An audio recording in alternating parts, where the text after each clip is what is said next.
Should you switch to keyboard and mouse in Chapter 4? This is a question I know so many people have, especially since Christmas has just been. I'm sure a lot of people have just got new PCs or are considering buying a keyboard and a mouse. So the first thing you need to do is consider your setup. If you already have a desk setup with a monitor, then you should be fine. But for example, if you play from your bed, you can't use a keyboard and a mouse. Therefore, you might need to invest into a desk and a monitor before thinking of the keyboard and mouse. The next thing to think about is your budget. Specifically, if you don't have a keyboard and a mouse already. Keyboards and mice can be quite expensive, and that's without even mentioning other things like mouse pads. If you're only willing to spend around £20, I'm just gonna say you shouldn't bother. Not only will you be at a huge disadvantage, you'll also be very demotivated. In my opinion, having a mouse that has side buttons and at least a decent sensor is crucial to keyboard and mouse. Obviously, I'm not saying you should go and spend £300 on the best gear, but just make sure that what you are using won't hold you back, leaving you at a huge disadvantage, which will definitely affect your progression. A really good budget mouse I recommend is the Razer Viper Mini, and a budget keyboard I would buy is the RK61, which you can get both on Amazon. The main reasons to switch to keyboard and mouse are the binds you have and also the new experience it brings to the game. So for the binds, on keyboard and mouse, you literally have almost triple the binds than on controller,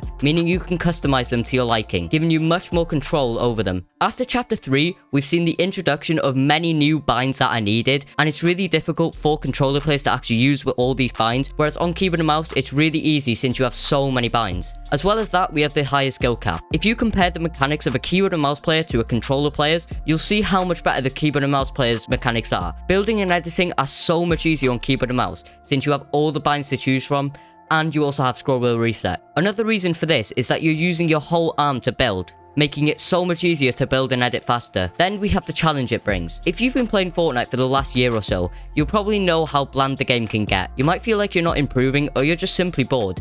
If this is the case, then switching to keyboard and mouse might be the perfect thing for you. It brings a whole new challenge to the game and an actual reason to play. It can be really good to see how much you can improve on another input, and if I could go back to learn keyboard and mouse again, I 100% would.